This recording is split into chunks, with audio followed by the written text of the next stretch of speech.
Welcome to our channel PR jobs info. Friends, మన ఛానల్లో ప్రతిరోజు అప్డేటెడ్ నోటిఫికేషన్స్ యొక్క కంప్లీట్ ఇన్ఫర్మేషన్ అయితే చెప్పడం జరుగుతుంది ఫ్రెండ్స్. కాబట్టి డైలీ మన ఛానల్ని ఫాలో అవ్వండి అండ్ అలాగే మీ ఫ్రెండ్స్ అండ్ రిలేటివ్స్కి షేర్ చేయండి. ఈరోజు వీడియోలో అయితే మనం TGVRO జీపీఓ యొక్క లేటెస్ట్ అప్డేట్ అయితే మనం తెలుసుకుందాం. సో డైరెక్ట్ రిక్రూట్మెంట్ అనేది ఉంటుందా ఉండదా అనేది సందిగ్ధాన్ని ఈరోజు క్లియర్ చేసుకుందాం. ఓకేనా? సో వీడియోలోకి వెళ్ళిపోదాం.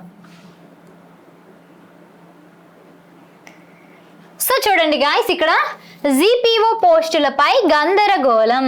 సో పాత విఆర్ఓ విఆర్ఏల నుంచి రాత పరీక్ష ద్వారా ఎంతమందిని ఎంపిక చేశారమ్మా? 3550 మంది. 3550 మందిని అయితే ఎంపిక చేయడం జరిగింది ఫర్ జీపీఓకి.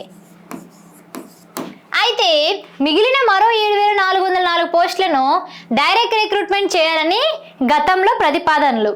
సో కానీ ఇప్పుడు రెవెన్యూ నుంచే సర్దుబాటు చేయాలని ఆయా సంఘాల ఒత్తిడి. సో దీని గురించి క్లియర్గా తెలుసుకున్నట్లయితే, కొత్తగా మంజూరు చేసిన గ్రామ పాలనాధికారి పోస్టుల భర్తీపై గందరగోళంగా ఉంది పరిస్థితి. సేమ్ అంతేనండి, ప్రతి ఒక్కరు డైరెక్ట్ రిక్రూట్మెంట్ ఉంటుందా ఉండదా, అసలు నోటిఫికేషన్ వస్తుందా రాదని చాలా మంది పిచ్చిగా ఆలోచిస్తున్నారు. అయితే మొత్తం 10,954 పోస్టులను భర్తీ చేయాలని ప్రభుత్వం అయితే నిర్ణయించింది. అయితే పాత విఆర్ఓ విఆర్ఏల నుంచి 3,550 మందిని అయితే ఎంపిక చేసింది. అయితే మిగిలిన 7,404 పోస్టులను డైరెక్ట్ రిక్రూట్మెంట్ ద్వారా భర్తీ చేయాలని మొదట ప్రతిపాదనలు ఉన్నప్పటికీ ఇప్పుడు రెవెన్యూ శాఖ నుండి సర్దుబాటు చేయాలని రెవెన్యూ ఉద్యోగ సంఘాలు అయితే బాగా ఒత్తిడి చేస్తున్నాయి. దీంతో కొత్త ఉద్యోగాల కోసం ఎదురు చూస్తున్న నిరుద్యోగుల్లో ఆందోళన కలిగి ఉంది. ఎందుకంటే ఈ జీపీఓకి ప్రిపేర్ అవుతున్న అభ్యర్థులు చాలా మంది ఉన్నారండి.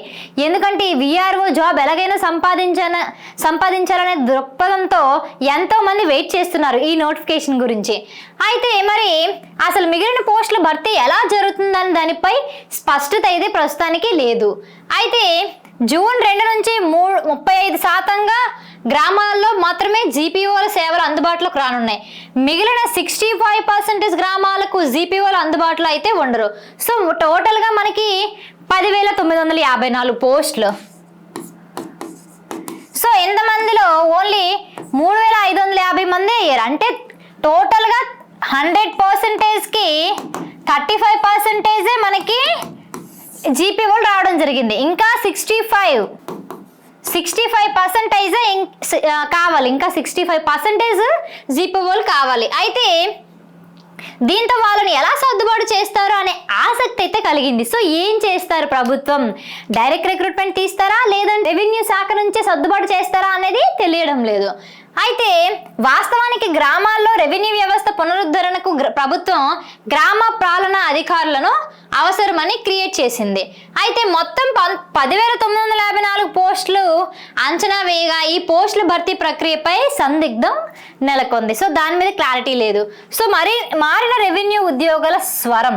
సో గ్రామ పాలనాధికారి పోస్టులో సగం పోస్టులను డైరెక్ట్ రిక్రూట్మెంట్ పద్ధతిలో చేపట్టి మిగిలిన సగం పోస్టులకు వివిధ శాఖల్లో అడ్జస్ట్ చేసిన పాత విఆర్ఓ విఆర్ఈలను తీసుకోవాలని మొదట్లో సర్కార్ అయితే భావించింది. సో పాత వాళ్ళకి సగం భర్తీ చేద్దాం, కొత్త వాళ్ళకి సగం చేద్దాం అనేది ప్రభుత్వం నిర్ణయించుకుంది ఫస్ట్లో.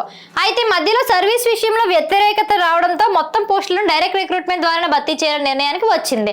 సో మధ్యలోనే ఏమైందమ్మా?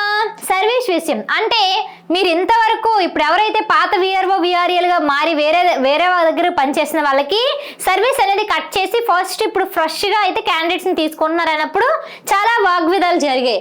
అయితే ఆలోగా పాత విఆర్ఓలు విఆర్ఏలు అర్హుల నుంచి అప్లికేషన్లు తీసుకోగా కేవలం 4,558 పోస్టులు మాత్రమే వచ్చారు. ఇందులో 4,000 మంది మాత్రమే అటెండ్ కాగా అందులో 3,550 మంది మాత్రమే పాస్ అయ్యారు. అయితే ఇప్పుడు మిగిలిన పోస్టుల సంగతి ఏంటంటే ఆందోళన కలుగుతుందండి అందరికీ. సో టీజీపీఎస్సీ నుంచి నోటిఫికేషన్ వస్తుందని 7,000కు పైగా పోస్టులను డైరెక్ట్ రిక్రూట్మెంట్ పద్ధతిలోనే చేపడతామని ఉన్నతాధికారులు ఇప్పటి వరకు అయితే చెప్తూ వచ్చారు. ప్రతి ఒక్క మీటింగ్లు కూడా అలాగేనే చెప్తున్నారు. సో అయితే రెవెన్యూ ఉద్యోగ సంఘాలు మాత్రం రెవెన్యూ శాఖ నుంచి మిగిలిన పోస్టులను భర్తీ చేయాలని ప్రభుత్వానికి విజ్ఞప్తులు అయితే చేస్తున్నాయి. పైగా హాజరు కాని వాళ్లకు, రాసి ఫెయిల్ అయిన వాళ్ళకు, ఇతర రెవెన్యూ ఉద్యోగాలకు జీపీఓ అవకాశాలు ఇవ్వాలని కోరుతున్నారు. అంటే ఆబ్సెంట్ అయిన వాళ్ళకి, ఫెయిల్ అయిపోయిన వాళ్ళకి, మళ్ళీ మిగిలిన వాళ్ళకి కూడా అవకాశం ఇవ్వమంటున్నారు. సో నిరుద్యోగుల్లో ఆందోళన. సో పాత విఆర్ఓ విఆర్ఏల నుంచి ఎంపిక చేసిన తర్వాత మిగిలిన 7,404 పోస్టులకు డైరెక్ట్ రిక్రూట్మెంట్ ద్వారా భర్తీ చేయాలని ప్రభుత్వం గతంలో ప్రతిపాదనలు సిద్ధం చేసిందమైతే నిజం, వాస్తవం.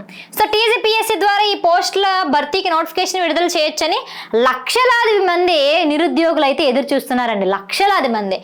అయితే గతంలో జూనియర్ పంచాయతీ సెక్రటరీ మాదిరి పరీక్ష నిర్వహించి 4 ఏళ్ళు ప్రొబిషనరీ పీరియడ్ తర్వాత రెగ్యులర్ చేయాలనే ప్రతిపాదన కూడా ప్రభుత్వం అయితే తీసుకొచ్చింది. కానీ ఇప్పుడు రెవెన్యూ సంఘాలు అయితే ఉన్న ఉద్యోగుల్లోంచే సర్దుబాటు చేయాలని కోరుకోవడంతో ప్రభుత్వంలో పునరాలోచనలో మళ్ళీ పడింది. సో ఈ తరుణంలో గ్రామ పాలనాధికారి పోస్టుల భర్తీ ప్రభుత్వం త్వరలోనే స్పష్టత ఇవ్వాలని కోరుకుంటున్నారు నిరుద్యోగులందరూ. సో నిజమేనండి, ఇప్పుడు ఏది మనకి కరెక్ట్గా చెప్పకపోతే ఎలా తెలుస్తుంది? అందరూ టెన్షన్ పడతారు, ఎందుకంటే చాలా మంది ప్రిపేర్ అవుతున్నారు విఆర్ఓకి. సో అందరూ నిరాశ పడకండి, ఖచ్చితంగా నిరుద్యోగులకైతే అన్యాయం జరగదు. ఖచ్చితంగా మనకి జీపీఓ అయితే నోటిఫికేషన్ త్వరలోనే వస్తుంది, ఖచ్చితంగా వస్తుంది. ఈ విధంగా ఎన్ని న్యూసెస్ వచ్చినా పట్టించుకోకుండా మీ ప్రిపరేషన్ అయితే కొనసాగించండి, ఖచ్చితంగా నోటిఫికేషన్ అయితే వస్తుంది, రావాలి కూడా. సో మన పిఆర్ జాబ్స్ ఇన్ఫోలో 150 మార్కులకు 150 మార్కులు సంపాదించే విధంగా కోర్స్ అయితే తయారు చేయబడి జరిగింది. సో టోటల్ కంటెంట్ అయితే అప్లోడ్ చేయడం జరిగింది. అండ్ మన కోర్స్ అయితే స్టేట్ బెస్ట్ ఫ్యాకల్టీతో అయితే చెప్పించడం జరిగింది. అండ్ దాంతో పాటుగా మన కోర్సులో chapter wise bits, chapter wise PYQs, test series, practice bits and 1,00,000కు పైగా బిట్స్ అయితే అందచేయడం జరిగింది. సో ఇది కేవలం 1,000 రూపీస్కే కోర్స్ అయితే పెట్టడం జరిగింది. ఎన్ని వాగ్విదాలు, ఎన్ని విషయాలు, ఎన్ని తలెత్తినా సరే మీ ప్రిపరేషన్ని ఇలాగే కొనసాగించండి, ఎక్కడ వెనకడుగు అయితే వెయ్యొద్దు.